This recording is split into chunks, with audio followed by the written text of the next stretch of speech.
Hi, everyone. Welcome to the first episode of Revisiting Menendez. Some of you may recognize me from my Instagram page, Menendez Supporter. I know some of you have been looking forward to this for a while, and it's finally here. Me and my co host will be looking back at the case of the Menendez brothers and their two trials in 1993 and 1995. I'll start by introducing myself. I'm Jordan. I'm 24 years old, and I live in London in the UK. And I'll let my co host introduce herself now. Yeah. Hi, I'm Maya. I am 20 years old and I live in Boston, Massachusetts in the United States. So Jordan, do you want to talk a little bit about how you first learned about this case? Yeah, so I've sort of vaguely known about the case all my life. I have really vague memories of seeing the front of the Beverly Hills mansion, like as a kid. I've seen images of it. I've always known it as the case of the rich kids who killed their parents for money. You know, that story.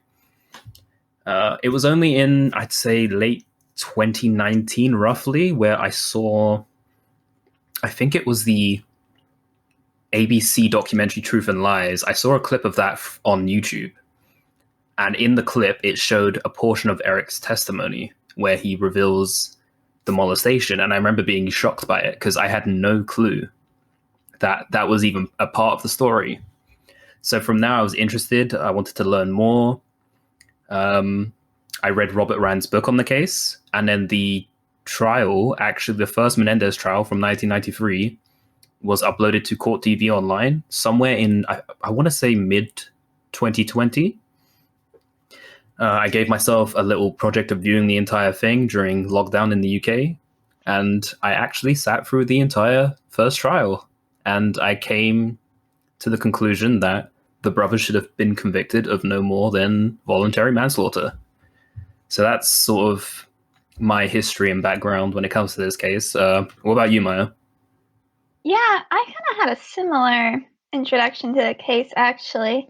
Um, in August, that was August of 2020. I was in lockdown in the United States, and I've always been interested in true crime, and I've known about the case for a while, like Jordan said, knew about it as the rich kids who killed their parents for money.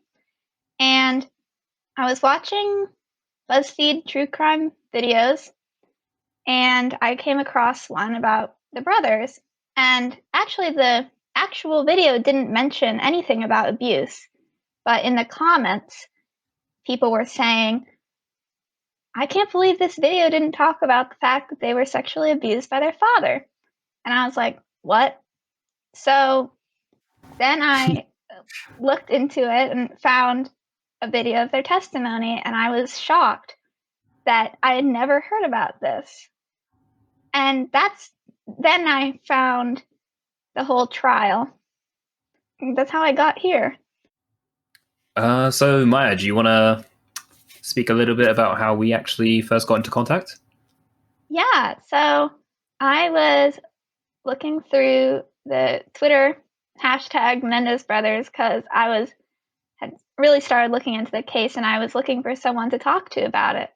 And I found a tweet that Jordan had made about his interest in the case.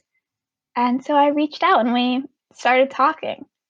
But I mean, that was how long ago now? Was that back in September? Yeah. Yeah, it was because it was right before I got to school, and school started in September. Yeah, so we've been talking for quite a while now, and we've discussed like if there's a little tiny piece of this case that you can think about, like we've probably talked about it. We've discussed every single bit of evidence, information, testimony, just everything you can think about this case. So Yeah. we've gone over it pretty thoroughly. I have not seen as much of the trial as Jordan has. I'm still working my way through it, but I've seen I would say I'm confident that I've seen the key parts to it. Yeah. Yeah. Now I was gonna ask actually, like, have you seen any of the closing arguments? Like, I think was it Jill's that you've seen? I think I started it, but I have not seen it really much of it. Actually, right now I'm working my way through the ones that I missed. Because after I started getting really into the case, I was like, I want to save the closing argument to be the last thing that I watch. But that was a couple months ago. Okay, so I'd say like one of the biggest reasons as to why we're doing the series is that for a long, long time, there have only really been videos about the Menendez brothers from a prosecution angle, or sometimes there have been documentaries that try and keep it balanced. And when I say balanced, I don't really like the term balanced. What they try and do is that they try and present some defense evidence, and then they try and present some prosecution evidence. But in our opinion, there is some prosecution evidence that is just blatantly false. So, or that we don't agree with. So, or that makes no sense. Yeah, makes no sense. So, this series is sort of going to be delving into why we believe the brothers' testimony is credible and why we find the case so interesting and all the different aspects about the case. Yeah, and I think another reason we wanted to do this was, like we said, Jordan and I have been talking for 6 months, and we kind of wanted to give people a glimpse into what our conversation has been like and how we've developed our opinions about the case. And also to give people a view from the defense angle of a lot of the evidence and why we think in the end that story makes a lot more sense than the prosecution story when you consider all of the evidence. So yeah, this has basically just been a quick introduction to the Revisiting Menendez series, and we'll be delving pretty deep into every aspect of the case in future episodes. We'll start off by giving you guys a brief overview of the case for our first real episode next time, so I hope you guys look forward to that.